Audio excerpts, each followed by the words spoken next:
Bonjour, c'est Ursule encore. On est le 23 octobre 2020. Alors je viens sur la trompette ce matin encore et je viens proclamer le retour de notre Seigneur Jésus-Christ. Amen. Soyez bénis et que sa grâce puisse vous accompagner en cette journée. Amen. Rempli de beaucoup de joie, d'espérance et de persévérance dans sa parole. Amen. Alors aujourd'hui, je viens continuer toujours sur euh, Apocalypse à ta portée. Amen. On va voir la leçon 27. Et on est toujours euh, au niveau du, je pense que c'est le chapitre 10. Amen. J'ai voulu le sauter pour passer au chapitre 11 parce que je sais que j'en avais parlé lorsque j'avais abordé le messager de la fin. Amen. Mais le Seigneur a porté mon attention sur quelque chose de très important, la repentance. Amen. Alors j'aimerais qu'on regarde cela parce que ça c'est euh, une clé pour quiconque aimerait se retrouver dans la présence de Dieu. La repentance est une clé. Amen. Alors si tu es un chrétien et que tu ne veux pas te repentir ou bien que tu mènes une vie où tu te reposes tout simplement sur ce que Jésus a accompli pour toi. Amen. En disant que il m'a accordé le salut par grâce, en disant que j'ai ouvert ma bouche et j'ai confessé que je suis sauvé et que pour toi la vie s'arrête là. Alors je viens te dire qu'il y a un gros problème. Amen. Il y a un gros problème. Amen. Que tu devrais résoudre immédiatement. Amen. Et ce serait d'abord de retourner à la vérité. Amen. Parce que la parole de Dieu, si on la confesse du bout de nos lèvres, ou bien si on la confesse de nos lèvres, il est très important qu'on puisse aussi la vivre, amen, dans le quotidien. Et cela demande que nous puissions mener une vie de repentance, déjà en partant là comme ça, amen, parce que c'est pas possible de passer une journée, amen, entière, sans offenser ce Dieu-là. Quand bien même on ne le ferait pas du bout de nos lèvres, il se pourrait qu'on puisse le faire, amen, par nos pensées. Il est très important donc qu'on puisse venir, amen. Et le Seigneur Jésus aussi a dit que nul ne se couche sur sa colère. Amen. Alors qu'est-ce qu'il est en train de dire? Il est en train de dire qu'il ne faudrait pas que tu dormes, amen, sans t'être assuré que ton cœur est clean devant Dieu. Amen.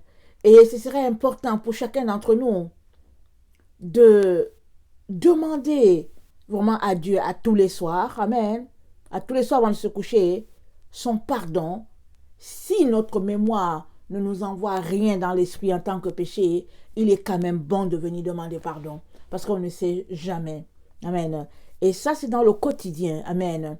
Mais maintenant, la repentance, c'est la vie de tout enfant de Dieu. Si la Bible nous dit de prier sans cesse, c'est parce que, ipso facto, on est appelé aussi à se repentir sans cesse.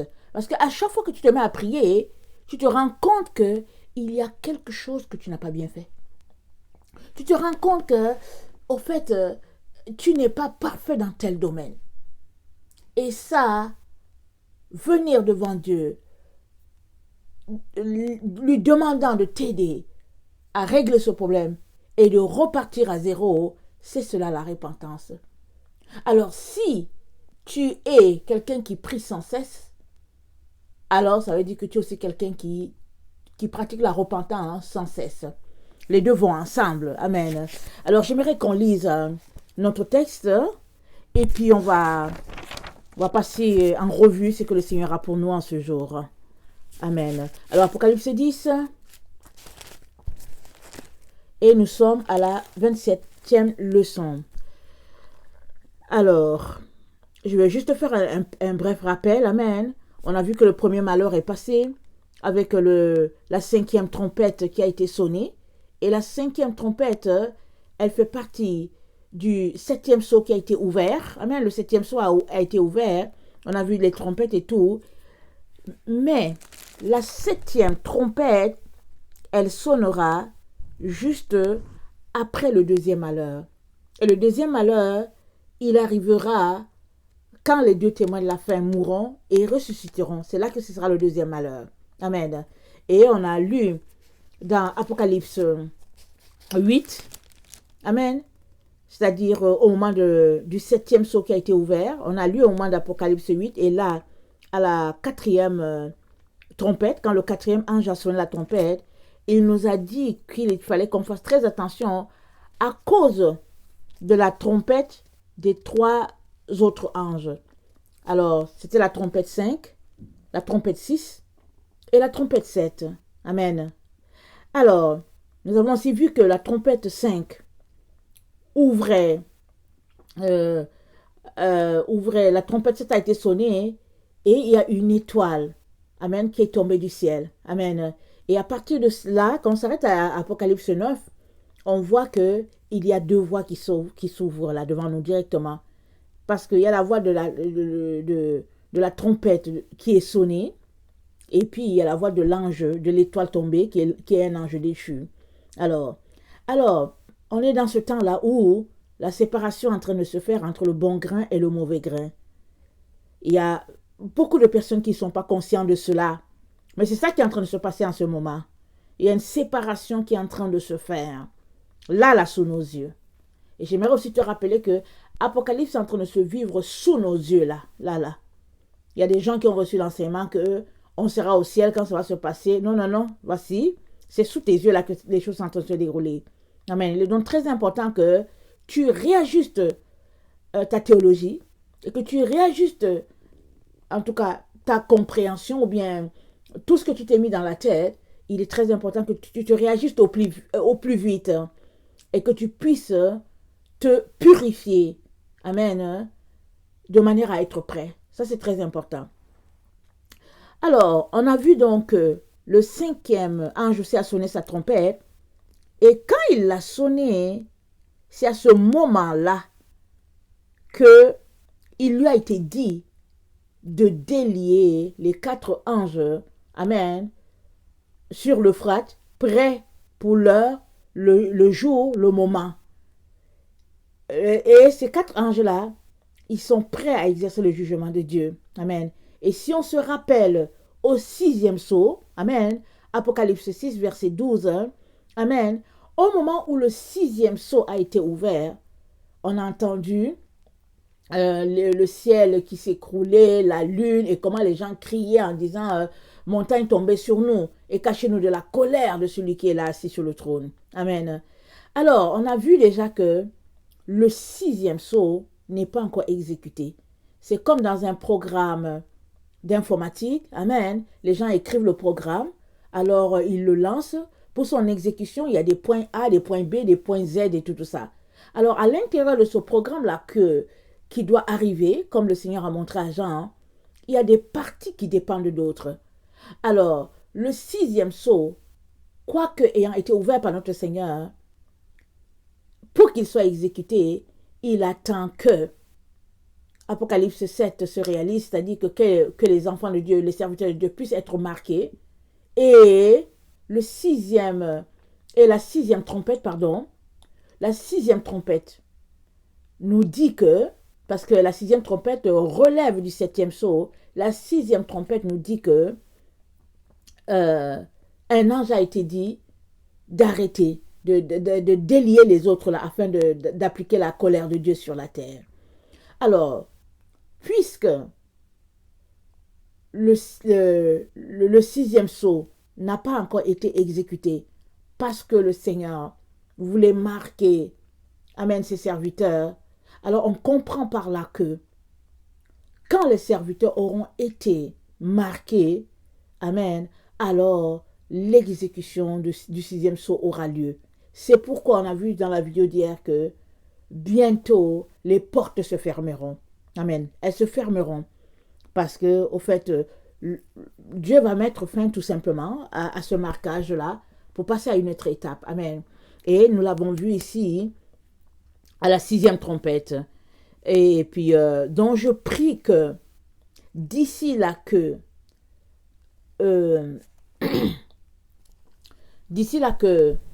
la sixième trompette puisse s'exécuter. Amen. Je prie que tous ceux-là qui cherchent le Seigneur d'un cœur sincère puissent être marqués. Amen. Et comment Dieu marque-t-il? Il marque les gens par les différents messagers qu'il envoie, que ce soit en ligne, que ce soit dans la vraie vie, que ce soit une parole qu'il te donne, il les marque. Alors, ta réaction par rapport à un message donné, à une parole donnée, et puis ton attitude devant Dieu là fait que tu es marqué ou pas. Amen. Fait que tu es marqué ou pas. Il y a des gens, par exemple, excusez-moi, c'est quand même le matin, il y a des gens, par exemple, qui sont réfractaires ou bien récalcitrants à certaines choses. Alors ces personnes-là, elles vont se réveiller quand Dieu aura mis un premier groupe en sécurité. Ça fait aussi partie, amen, de l'éducation d'un père. Parce qu'il y a des enfants, quand on leur parle, ils sont tenaces dans leur attitude. Ils sont tenaces dans leur caractère. Ils ne veulent pas bouger. Et puis ils se demandent si c'est de Dieu. Et puis ils ont toutes sortes d'attitudes. Amen. Et parce que Dieu les aime, alors il les laisse, puisqu'ils ne veulent pas être marqués. Il les laisse et ils seront pour, amen, comment on appelle ça? Ils seront pour la grande tribulation. Parce que dans la grande tribulation, il y a beaucoup d'enfants de Dieu qui vont rentrer à la maison. Beaucoup, beaucoup. Rentrer à la maison du Père. Parce qu'ils vont enfin réaliser que, ça s'est passé, l'enlèvement, et qu'ils sont nés à nez avec le signe de la bête, avec la marque, et avec tout l'arsenal du nouvel ordre mondial. Amen. Parce que, je vais vous le dire, il y a plusieurs personnes qui sont là encore en train de se questionner à savoir si le vaccin, c'est vraiment ce que Jean a prophétisé ou pas. Il y en a qui essaient encore de discuter, qui essaient de prouver que, au fait, ce n'est pas tellement ça, et puis tout ça. Ils essaient de raisonner. Amen. Alors, de ce groupe-là, il y aura un bon nombre qui se réveilleront le jour du grand départ. Ils se réveilleront là. Et je vous dis, Ésaïe a dit, est-ce que c'est Ésaïe? Il y a un prophète qui a dit, depuis quand a-t-on vu des hommes accoucher? Et il a dit ce jour-là, tout le monde avait les mains sur les reins, à leurs reins. Que ce soit des hommes, que ce soit des femmes, comme des personnes qui allaient accoucher, parce que la douleur était trop grande. Amen. Et pourquoi? Parce que de ce nombre-là, sont ceux-là qui ont marché dimanche après dimanche à l'église, sont ceux-là qui se sont appelés serviteurs de Dieu, et ils seront restés. Ce n'est pas pour parler méchamment. Je vous dis, il y a beaucoup de serviteurs de Dieu qui ne seront pas enlevés. Amen. Ils vont rester là dans la grande tribulation. Pourquoi? Parce que si on regarde aujourd'hui ce qui se passe, d'abord, ils n'avertissent pas les brebis dans les églises. Et puis, ils suivent un certain programme qu'ils ont appris dans leurs écoles théologiques. Et ils sont versés dans l'intellectualisme. Et ils essayent d'expliquer les choses à la manière humaine. Et finalement, parce qu'ils essaient de dire, mais si c'est pas ça, j'aurais l'air de croire. Et puis, ils ont toutes sortes de comportements, d'attitudes par rapport à la venue du Seigneur. Amen. Alors, écoutez, ils se réveilleront. Amen. Le jour où les autres seront partis. Et puis de ce groupe-là, il y en a qui se réveilleront et qui s'humilieront, qui vont s'humilier pour dire au Seigneur, pardonne-nous.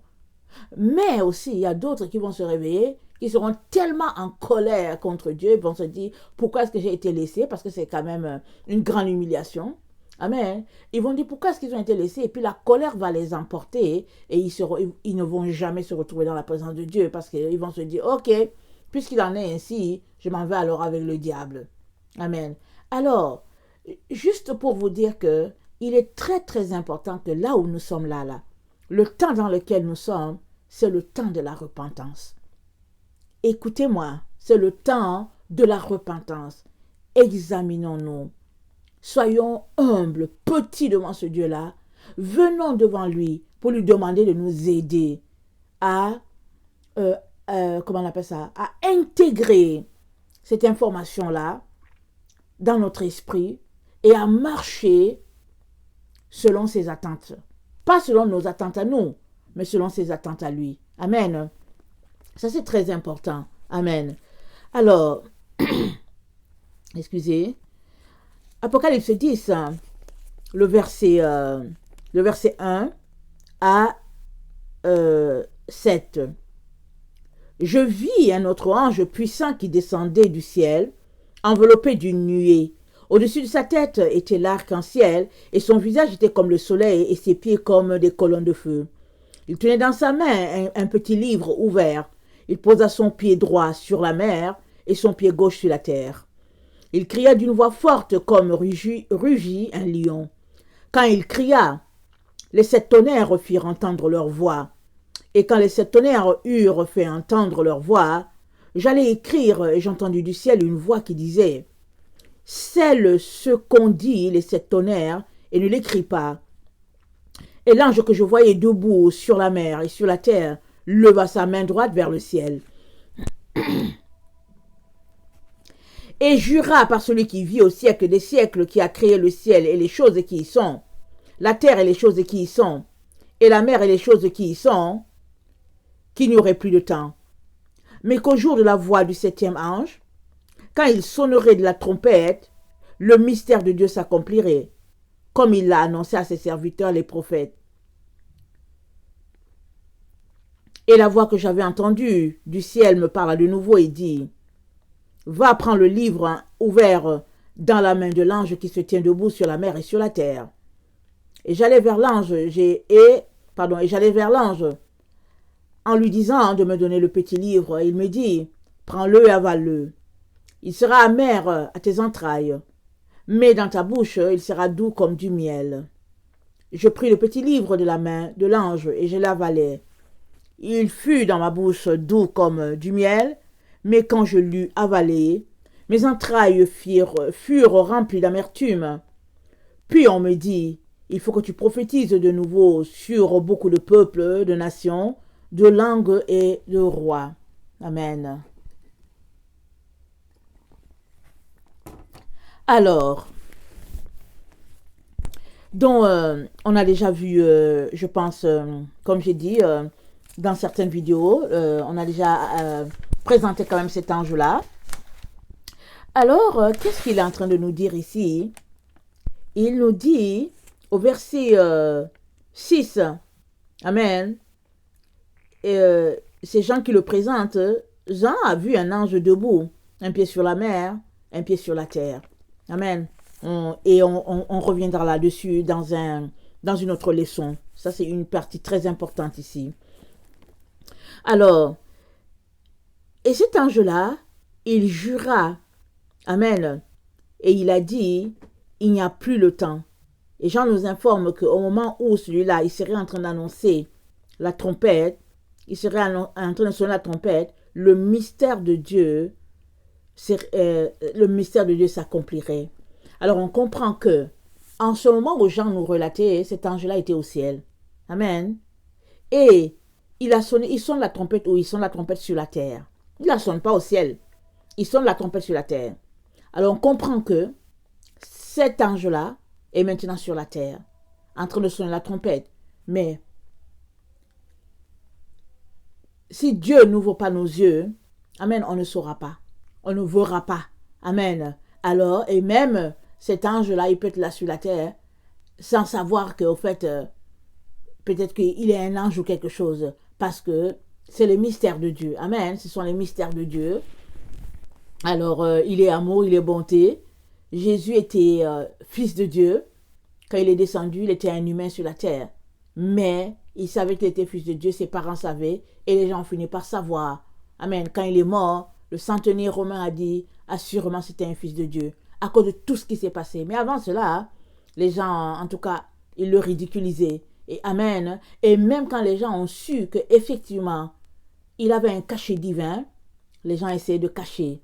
Ils ont essayé de cacher toutes sortes d'informations pour avoir la conscience tranquille d'avoir tué un homme saint qui s'appelait le Fils de Dieu.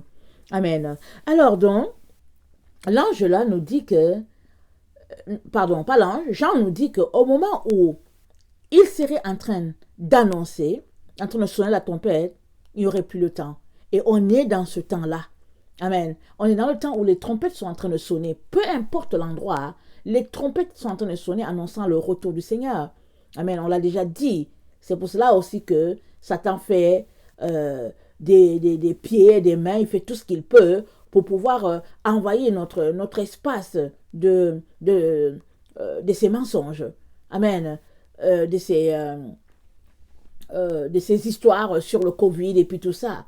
Parce que la terre, amen, dans le temps où nous sommes, est appelée à être remplie de la conscience de Christ.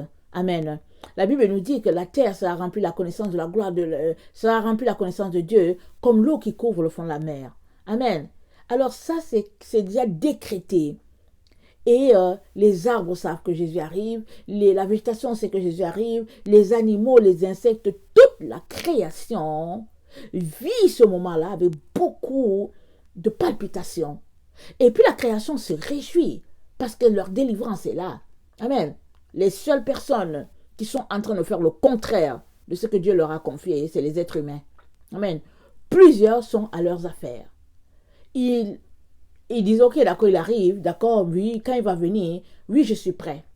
Ça c'est l'orgueil des chrétiens. Ah, c'est l'orgueil. Le fait de se suffire. Amen. Le fait de penser qu'on est un chrétien modèle et puis on l'a. Amen. Ça, les chrétiens, ils sont bons dedans. Ils vont venir te présenter qu'ils sont une famille modèle. Monsieur, madame, les enfants, les dimanches, ils sont habillés pour dire, ils sont clean, tout est beau et tout. Alors eux, non, oh non, non, ils n'ont pas ce problème-là. Bien souvent, il y a des problèmes, même dans les couples. Tu vas voir quelqu'un pour avoir de l'aide, il te dit, oh non, non, je n'ai pas ce problème-là. C'est-à-dire que ce type d'orgueil-là, plusieurs chrétiens ont ça. Ils vivent avec. Ils sont le type de chrétien modèle. Alors, ils se disent, mais qu'est-ce qui a encore à changer en moi? Il n'y a rien à changer. Je sers à l'église, je fais ceci, je fais cela, je donne ma dîme, nanana, mais qu'est-ce qui a changé? Voilà le groupe de personnes qui seront surprises. Puisqu'elles se suffisent. Puisqu'elles pensent avoir tout ce qu'il faut. Donc, voilà. Alors, mais, pour nous qui sont en train de chercher la vérité, qui voulons de l'aide, amen, l'ange, amen, nous dit qu'il n'y a plus de temps. Alors, s'il n'y a plus de temps, la connexion entre le temps dans lequel nous sommes et le temps à venir annonçant la venue du Seigneur, ou bien le temps qui va nous connecter, amen, physiquement avec ce Seigneur-là, c'est la repentance. C'est ça qui reste à faire pour passer de notre temps au temps du Seigneur. Alors, c'est quoi la repentance? La repentance, c'est le souvenir douloureux, le regret de ses fautes. Alors, pour nous, chrétiens, on nous a enseigné que une fois que tu prends conscience de tes fautes, de ton péché, une fois que tu l'as confessé, tu as dit, Seigneur, pardonne-moi, c'est fini. Tu deviens chrétien, et puis la vie est belle, et puis tu es heureux, il n'y a plus de problème. Et quand tu fais même une petite faute, bon, voilà, non, le Seigneur t'a pardonné sur la croix, et puis ça s'arrête là. Mais malheureusement, ce n'est pas ça. Jésus-Christ, dans toutes les 7 lettres qu'il a écrites, amen, a dit que celui qui a des oreilles entende ce que l'Esprit dit. Amen. Et qu'est-ce que l'Esprit dit à l'heure où nous sommes? L'Esprit parle repentance. Ce n'est que ça que l'Esprit dit. Dans le temps où nous sommes, s'il y a un seul langage, amen, que l'Esprit nous dit, c'est la repentance. Mais combien sont-ils conscients que c'est ça que nous sommes appelés à faire? Combien sont-ils volontaires de le faire? Et puis combien acceptent-ils cela? Parce qu'il y a beaucoup d'enfants de Dieu qui disent que oui, mais je n'ai rien, je ne me reproche rien. Alors je dois me repentir de quoi? Mais je vais te dire une chose, toi qui raisonnes comme ça. Si seulement tu prenais chaque jour juste 10 à 15 minutes assis tranquille dans ton petit coin, sans parler à personne, sans lire ta Bible, sans rien faire, ça dit tranquille 10 minutes ou 15. Si tu fais cela tous les jours, pendant peut-être une semaine, tu vas voir. Tu seras étonné de ce que le Saint-Esprit va te montrer sur ta propre personne. Il va commencer par te montrer ta suffisance. Ton orgueil de personne suffisante à soi-même. Le deuxième élément qu'il te montrera, c'est l'orgueil de la personne qui pense qu'elle connaît et puis elle est sauvée. Voilà, ça c'est un orgueil. Il y a beaucoup de personnes qui sont remplies dans cet orgueil-là, d'être sauvées là, ils sont orgueilleux là-dedans. Et puis, le troisième, il te montrera ton narcissisme. Parce qu'on est dans une époque, une génération où on nous a élevés, éduqués dans le narcissisme. C'est ça dans les écoles. L'enfant est petit, on lui apprend déjà à se centrer sur lui-même et puis d'être le nombril de lui-même. Alors, si tu t'arrêtais juste là, ces trois éléments-là te seraient présentés par l'Esprit de Dieu. Tu as donc besoin de commencer à les ôter parce qu'ils t'empêcheront d'aller de l'avant. Parce que la Bible dit quoi? Dieu résiste aux orgueilleux, mais il fait grâce aux humbles. Alors, l'orgueil est une grande barrière nous empêchant d'aller de l'avant. On pense qu'on l'a, on se dit qu'on connaît, on se dit que vraiment, s'il y a quelqu'un qui fait les choses correctement, on est là. Ça, c'est l'orgueil. Et on a besoin de commencer à se repentir là. À cet orgueil-là, à cet endroit-là où nous sommes assis là, on a besoin de commencer là.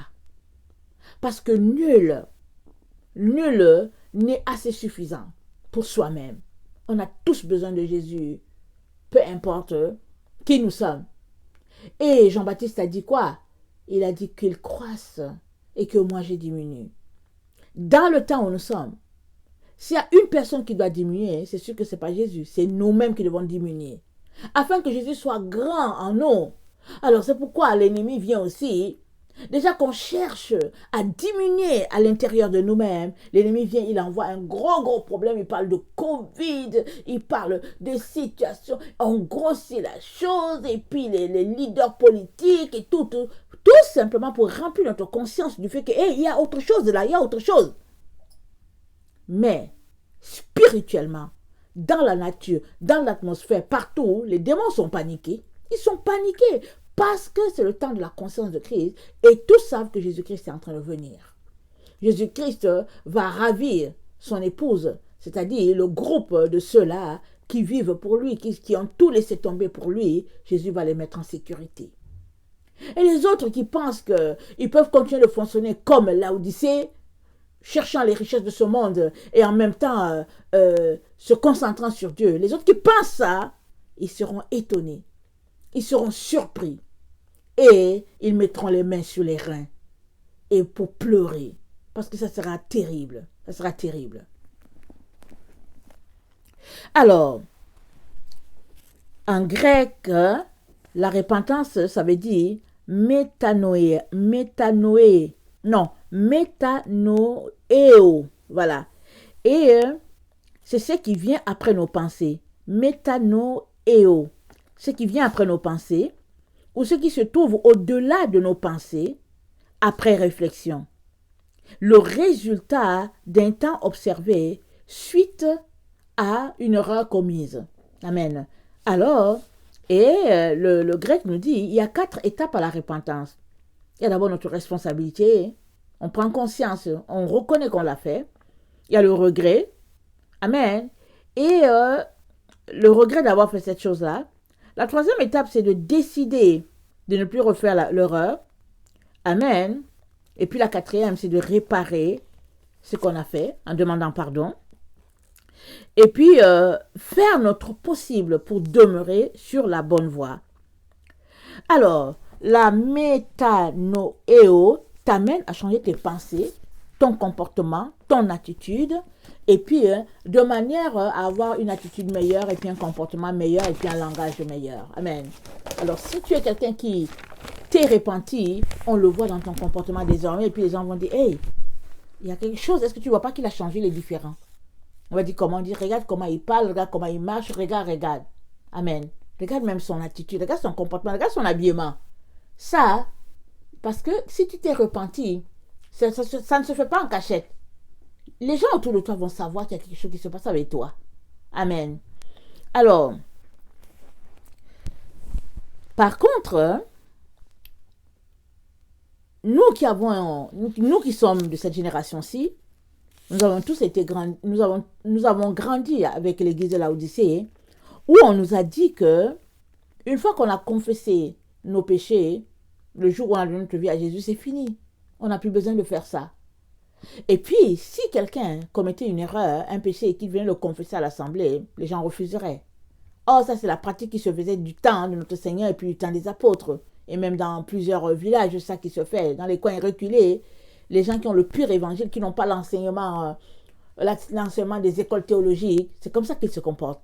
Moi, j'ai déjà assisté à plusieurs repentances dans les villages, amen, comment les gens se levaient et ils disaient le péché qu'ils ont fait et comment vraiment ils viennent demander pardon et puis que vraiment le Seigneur les purifie et puis tout le monde disait amen. Mais aujourd'hui, s'il y a quelqu'un qui veut faire ça dans son église, non seulement les leaders refuseraient, et s'il parvient à le faire, tout le monde lui tournera le dos. Les gens vont le regarder, vont faire comme s'ils ne l'ont jamais vu. Parce que on est dans la génération où il faut cacher son péché. Il ne faut jamais dire à l'autre qu'il y a un péché dans notre vie. Et puis aussi, si les gens ne lui tournent pas le dos, les gens seront hypocrites. Ils vont se demander, mais pourquoi il est venu nous confesser son péché? Ah, c'est son péché à lui. Alors qu'il garde son péché. Alors pourquoi il nous confesse son péché? Est-ce qu'il veut aussi qu'on confesse le nôtre? Parce que voilà notre génération. Alors Satan a tellement lié les gens que les gens ne veulent plus rien entendre de la souffrance des autres. Mais quand un frère ou une sœur est tombé et qu'il vient en avant pour dire je suis tombé, je vais demander pardon à l'assemblée et puis j'aimerais aussi que le Seigneur me donne la force de pouvoir gagner mon terrain ou bien garder mon terrain, amen. Quand une personne se comporte comme ça, cette personne-là est la preuve qu'elle a Dieu dans sa vie. Elle est la preuve. Amen. Mais notre génération, on refuse cela. Et puis, finalement, on tourne le dos à la personne. On est tout simplement en train de faire le contraire de ce que le Seigneur nous a enseigné et de ce que les apôtres ont instauré. Amen.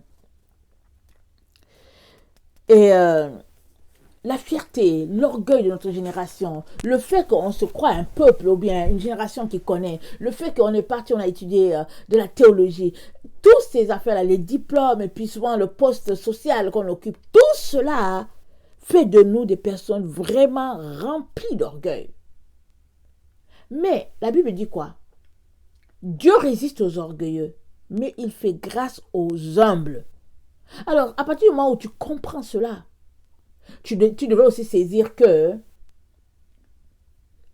ta personne se dresse entre Dieu et toi. Ta personne, je veux dire, la personne que tu es, l'image que tu as de toi, ça devient un bloc entre Dieu et toi. Et il est important que cette image de toi puisse diminuer, comme a dit Jean. Il dit que moi je diminue et que lui il puisse grandir. Et que Jean a dit, je ne suis pas digne de délier la courroie de ses sandales. Je ne suis pas digne de délier cela. Tellement Jean se voyait petit quand Jean a reconnu que voici le messager de Dieu, celui-là qui ôte le péché du monde. Jean s'est fait petit. Amen. Or, aujourd'hui là, en tout cas, c'est parce que Dieu n'ouvre pas nos cœurs pour voir ce qu'il y a à l'intérieur. Si Dieu ouvrait les cœurs des différents enfants de Dieu, plusieurs se croiraient ou bien se croient au-dessus de Jésus. Avec leurs lèvres, ils se disent que oui, ils suivent Jésus. Mais dans le quotidien, ils sont au-dessus, ils sont le boss de Jésus. Et puis, c'est pourquoi ils donnent un enseignement qui n'a rien à voir avec l'enseignement de Jésus. Ils tordent les Écritures, la compréhension, pour que cela puisse fitter avec leur personne ou bien fitter avec ce qu'eux, ils pensent que la société devait être. Amen. C'est pourquoi Dieu dit qu'ils ne seront pas impunis. Tous ceux-là qui ont détourné les autres, tous ceux-là qui ont changé la loi, les circonstances. C'est pour cela qu'il dit de l'homme de la perdition qu'il va penser changer les temps, les circonstances. Amen. Il va penser les changer. Il va penser changer tout le calendrier pour que cela fitte avec sa propre personne orgueilleuse. Mais le Seigneur a dit les choses ne changeront pas. Dieu est toujours Dieu à bord de son bateau. Il est Dieu. Il règne sur nos vies. Il ne nous a pas abandonnés, il ne nous a pas laissés. Il est donc important qu'on saisisse que c'est parce qu'il nous aime qu'il a envoyé son messager nous dire ce qui est important, ce qui est essentiel. Et nous avertit que dans le temps où nous sommes là, voilà ce qui va arriver. Alors imaginez quelque chose qui a été prophétisé 2000 ans plus tôt est en train de se réaliser sous nos yeux. Mais plusieurs ne font aucune connexion avec ce que l'apôtre Jean a dit. Plusieurs. Ils essayent de se convaincre que c'est ailleurs, que c'est plus tard, mais que là où c'est là, c'est pas ça. Parce qu'ils veulent collecter leurs dollars, ils veulent collecter leur or, ils veulent collecter tout ce qu'ils veulent collecter, et que c'est pas ça. Mais ce n'est pas parce que tu t'entêtes à dire que ce n'est pas ça que tu as raison. Amen. Parce que les vrais enfants de Dieu, ceux-là qui le craignent, ils ont la révélation de ce qui se passe. Et ils sont en train de se préparer, ils se préparent. Alors je viens t'intéresser encore ce matin à ta préparation. Est-ce que tu es en train de laisser aller les choses de ce monde, épousant celles que Dieu veut dans ton sac? Il est très important. Parce que si tu traînais les pas, tu risques d'être surpris à être laissé dehors. Vous savez, il y a déjà notre caractère, notre comportement qu'on doit changer. Et il y a aussi le moment où on devrait le changer. Dans le moment. Rappelez-vous, quand Dieu a envoyé Jonas à Ninive, Dieu a dit, Jonas, va prêcher à Ninive que je vais détruire la ville. Il s'est levé, il est parti à Tarsis. Dieu ne le voulait pas à Tarsis. C'est à Ninive qu'il l'a envoyé, mais il est parti en direction contraire. Alors Dieu est tellement bon que finalement il y a le vent qui est venu et puis Jonas a été jeté par les autres passagers. Amen. Les autres membres de l'équipage. Amen. Un poisson l'a avalé et 3 jours dans le ventre du poisson, il s'est mis à louer ce Dieu-là. Alors ce Dieu-là, effectivement, il est tellement bon. Le poisson l'a vomi. Jonas s'est levé. Il est retourné dans la direction où il devait aller. Amen. Il a rebroussé chemin. Mais imaginez alors, les 3 jours là, s'il était parti, il serait arrivé, il aurait obéi le plus rapidement possible. Parce que, comment on appelle ça? Retarder avec la parole de Dieu, ça retarde le déclenchement de beaucoup de choses dans le monde spirituel. Et finalement, quand tu te lèves pour dire que tu vas le faire, le temps est passé. Le temps est passé. Parce que Dieu fonctionne toujours avec le temps. Il fonctionne avec un plan. Il sait qu'ici, là, voilà, la chose doit arriver à tel moment, et puis voilà. C'est pourquoi quand il parle de cheval. Et le premier être est venu, alors il y a un cheval blanc qui est venu. Le deuxième être a parlé, et puis il y a un deuxième cheval qui est venu. Cheval, ça fait référence à la rapidité, à la course, au fait que c'est important. Et puis, le message est en train de... Les sont en train de s'ouvrir en rafale. C'est ça que Dieu nous présentait dans l'Apocalypse. Parce qu'il n'y avait plus le temps. Alors, si Dieu te montre qu'il faut que tu te repentes, que tu pratiques la repentance, pardon, ne traîne pas avec. Vas-y, fais ce qu'il faudrait faire. Et Dieu te montrera pourquoi il voulait que tu le fasses maintenant. Parce que tu peux dire, ouais, mais bon, voilà, et puis c'est lointain et tout ça. Ben, qu'est-ce que t'en sais?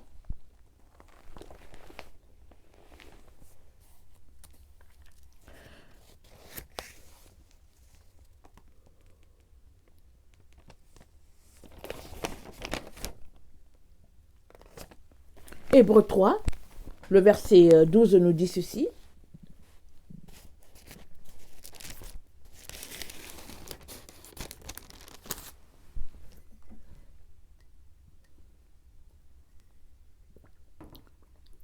Prenez garde, frères, que quelqu'un Prenez garde, frères, que quelqu'un de vous n'ait un cœur mauvais et incrédule au point de se détourner du Dieu vivant. Mais exhortez-vous les uns les autres chaque jour, aussi longtemps qu'on peut dire, aujourd'hui aussi longtemps qu'on peut dire aujourd'hui, afin qu'aucun de vous ne s'endurcisse par la séduction du péché. Car nous sommes devenus participants de Christ, pourvu que nous retenions fermement jusqu'à la fin l'assurance que nous avions au commencement. L'assurance que nous avions au commencement. Il dit que personne ne s'endurcisse par la séduction du péché. Alors, le péché nous séduit, nous captive, on est là-dedans, hein, et l'auteur aux Hébreux nous dit, non, il est important que l'énergie, l'intensité, la joie, le plaisir qu'on a eu dès le départ à accepter Christ dans notre vie, il est important qu'on continue avec cette même lancée-là. Amen, sous cette même lancée. Alors Jésus a dit à l'église d'Éphèse, tu as abandonné ton premier amour. Retourne à ton premier amour. De peur que je ne vienne pour enlever ton chandelier. Ton chandelier, c'est quoi? C'est l'Esprit de Dieu en toi. La chose qui fait que tu connectes. Et une fois que Dieu l'enlève, alors tu es livré. Amen, tu es livré. L'esprit d'aveuglement vient te visiter. Et puis, tu es égaré. Parce que l'aveuglement, c'est l'égarement. Alors Dieu dit à Éphèse, à l'église d'Éphèse, de peur que je ne vienne enlever le chandelier, repens-toi. Là où tu es tombé, là où tu as été déchu, par ta faute, repens-toi. Alors, Hébreu nous dit, exhortez-vous les uns les autres à chaque jour, aussi longtemps qu'on peut dire, afin qu'aucun de vous ne s'endurcisse par la séduction du péché. Mais le péché, ça nous entoure, c'est partout autour de nous. Tu ouvres la radio, il y a le péché là-dedans. Tu ouvres la télé, tu vas sur ta tablette, il y a le péché. Partout. Mais nous avons été mis en garde. Déjà, nous savons que nous sommes la génération où la séduction va... où la séduction pilule. Amen. Déjà, nous avons cette information-là. Et en plus, maintenant, l'auteur aux Hébreux nous dit de faire très attention afin de ne pas être endurci. Afin que le péché ne soit pas la chose qui nous endurcit. Alors, parce qu'une fois que le péché a mis son emprise sur toi, c'est Satan lui-même qui a mis sa main sur toi. Parce que lui, c'est le prince, c'est le chef du mensonge. Amen, comme dit la Bible. Nous sommes devenus participants de Christ. Le péché ne peut plus régner en nous. On ne peut plus marcher selon le péché. On ne peut plus vivre. On ne peut même pas laisser le péché demeurer quelque part en nous. Parce que nous sommes participants de Christ. Il est important qu'on le comprenne et le saisisse. 1 Jean 3, le verset 3 à 4.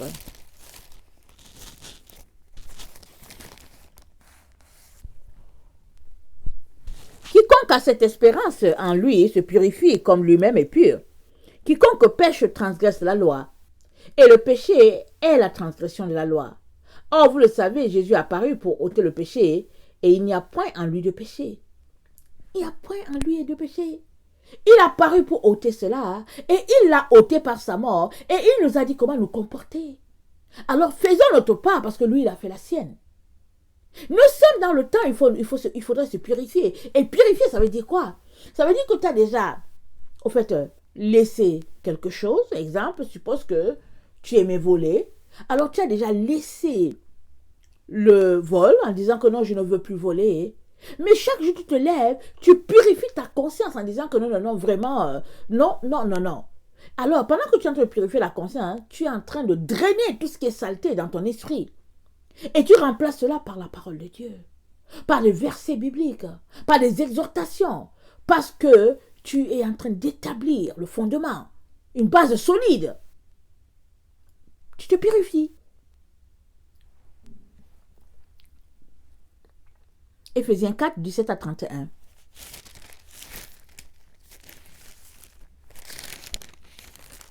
Éphésiens 4, 17 à 31.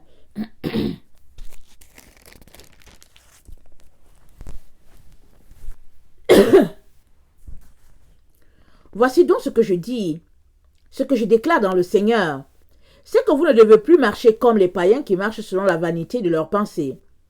Ils ont l'intelligence obscurcie, ils sont étrangers à la vie de Dieu, à cause de l'ignorance qui est en eux, à cause de l'endurcissement de leur cœur. Ayant perdu tout sentiment, ils se sont livrés à la dissolution, pour commettre toute espèce d'impureté jointe à la cupidité. Mais vous, ce n'est pas ainsi que vous avez appris Christ. Si du moins vous l'avez entendu, et si conformément à la vérité qui est en Jésus, c'est en lui que vous avez été instruits à vous dépouiller. Eu égard à votre vie passée, du vieil homme qui se corrompt par les convoitises trompeuses, à être renouvelé dans l'esprit de votre intelligence, et à revêtir l'homme nouveau, créé selon Dieu dans une justice et une sainteté que produit la vérité. C'est pourquoi renoncez au mensonge, et que chacun de vous parle selon la vérité à son prochain. Car nous sommes membres les uns des autres. Si vous vous mettez en colère, ne péchez point, que le soleil ne se couche point sur votre colère, que le soleil ne se couche pas sur votre colère. Et ne donnez pas accès au diable. Ne donnez pas accès au diable. Que celui qui dérobait ne dérobe plus, mais plutôt qu'il travaille en faisant de ses mains ce qui est bien, pour avoir de quoi donner à celui qui est dans le besoin. Amen. On travaille pour donner à l'autre qui est dans le besoin. On ne travaille pas pour accumuler des richesses. On dirait que les gens, ils n'ont pas compris. Ils n'ont pas compris quand le jeune homme riche est venu voir Jésus pour lui dire, Seigneur, qu'est-ce que je dois être bon maître? Qu'est-ce que je dois être fait pour te sauver? Jésus dit, mais pourquoi tu m'appelles bon? Et puis il dit à Jésus qu'il a observé tous les commandements. Jésus dit, oh, Jésus l'aima. Jésus lui dit, va, vends tout ce que tu as, donne-le aux pauvres parce qu'il était bougrement riche. Il est parti tout triste parce que son cœur était attaché à la richesse. Son cœur était accroché à quelque chose qui sera atteint par la rouille. Aujourd'hui où nous sommes, ce jeune homme-là, 2000 ans plus tard, il est mort depuis longtemps. Mais est-ce qu'il a eu le temps de donner sa vie, de se repentir quand Jésus est mort sur la croix et que tout Israël, tout Jérusalem savait ce qui était arrivé à un prophète juste? Est-ce qu'il a eu le temps? Je le lui souhaite. Mais s'il n'a pas eu le temps, depuis 2000 ans, non seulement a-t-il péri, mais sa richesse avec. Sa richesse avec, surtout que dans les années 70, Jérusalem a été saisie, et puis voilà, ça a été envahi par les Romains et tout, et puis voilà, les Juifs se sont retrouvés dispersés. Tout cela pour dire que on fait quoi avec ces richesses-là qui, à nos yeux, sont des richesses, mais qui périront. Qui périront.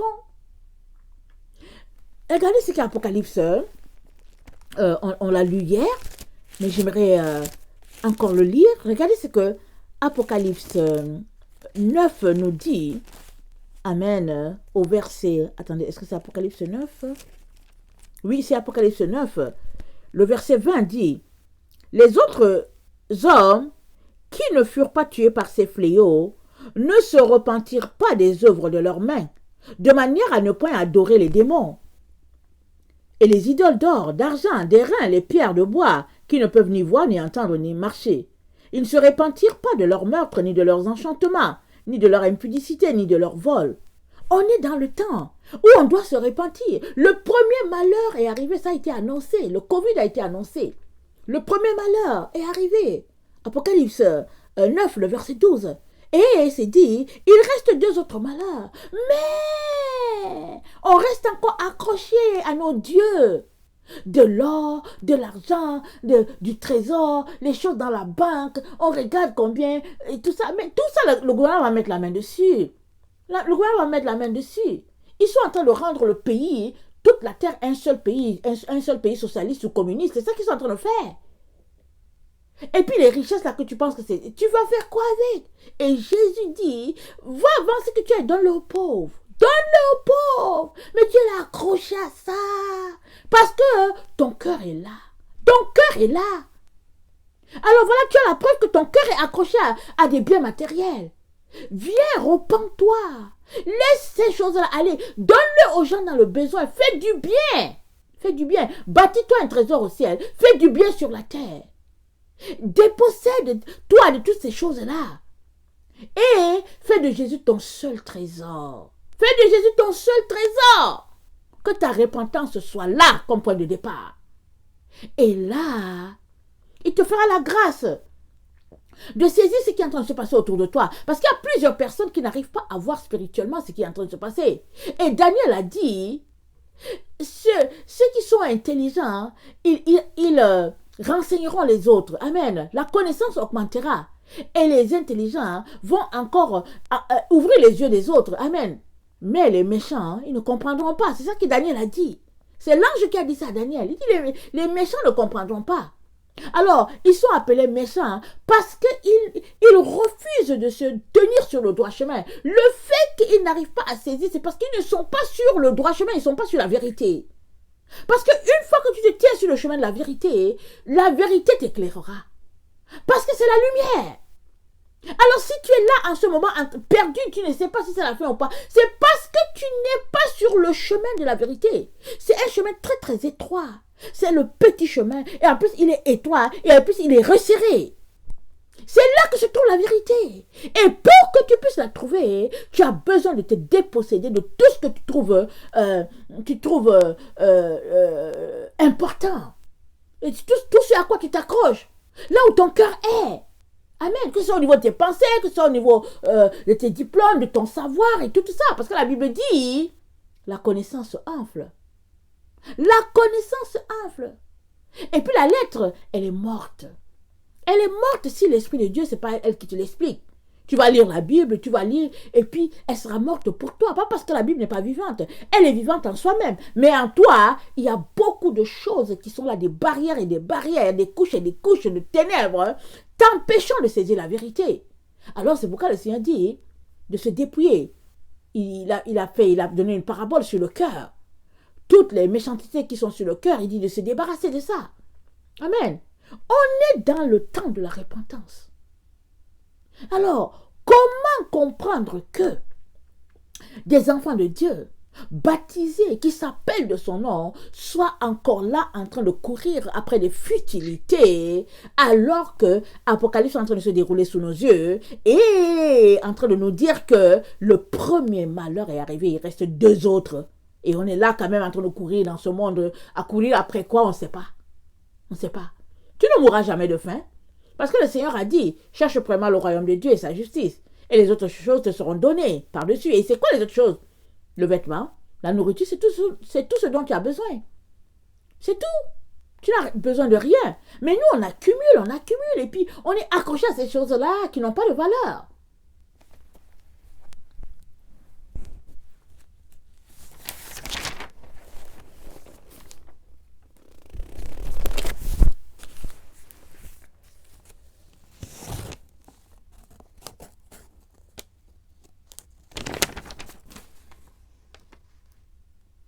Il suffit de regarder autour de nous pour comprendre que notre monde a besoin de guérison. On le voit que on a quitté le temps où on était en 2019 et que la terre, le monde entier a franchi une autre étape. Et on est rendu à l'époque prophétisée par Jean. On est vraiment rendu là. Si par le passé on doutait, on se disait mais on est à quel endroit? Si on avait l'air confus, on ne peut plus être confus en ce moment. À moins que de soi-même, on accepte l'esprit de confusion qui est le masque. À moins que de soi-même, on accepte la confusion. On est là. Dieu nous a créé sans masque là. On est là, on porte les masques, on dit l'autorité a dit que. Qui est l'autorité? C'est Jésus ton autorité, c'est Dieu ton autorité. Dieu est la seule autorité sur ta vie. J'espère que tu le sais. Si tu ne le sais pas, alors je t'informe. À partir du moment où c'est lui qui est la seule autorité sur ta vie, c'est sa parole contre celle des autres, s'il te plaît. J'espère que par toi-même, tu vas décider de sortir de l'esprit de confusion sur lequel tu es en train de te placer. Parce que toute la terre a été placée sous l'esprit de confusion. Toute la terre, si tu ne le vois pas, alors je t'informe. Toute la terre est placée sous l'esprit de confusion. Le masque là, c'est l'esprit de confusion. Et puis les enfants de Dieu veulent qu'on les applaudisse. Ils disent que ouais, nous, au fait, on porte le masque, on obéit aux autorités. Mais au fait, tu obéis aux autorités, ils vont te conduire à l'endroit que tu ne veux pas, parce qu'ils te conduiront en enfer. Je préfère te le dire tout de suite. Je préfère te le dire. Si Jésus n'est pas l'autorité de ta vie, si Dieu le Père, Dieu le Fils et le Saint-Esprit, si notre Dieu n'est pas l'autorité finale sur ta vie, je ne vois pas comment tu vas t'en sortir. Parce que nous sommes la génération qui mourront au front. Nous sommes cette génération-là. Et nous mourrons pour la cause de Christ. Si tu n'es pas encore mort là, maintenant, là, amen, en toi-même, commence à mourir par toi-même. Meurs déjà en toi-même aujourd'hui. Décide de mourir en toi-même. Parce que, anyway, tous nous mourrons d'une manière ou d'une autre. Amen. Que le Seigneur bénisse sa parole. Et qu'il te donne de t'examiner, de voir où tu es appelé à te repentir. Et repens-toi sans hésiter. Repens-toi. Détache-toi de tout ce qui est futilité, de tout ce que le Père n'aime pas. Et si en toi il y a de la méchanceté, alors ôte ces choses-là. Tu accumules toutes ces richesses-là pour faire quoi? Tu veux faire quoi avec? Amen. Que le Seigneur bénisse sa parole. Je vous aime beaucoup et Dieu davantage. Soyez bénis. Jésus revient. Maranatha. Amen.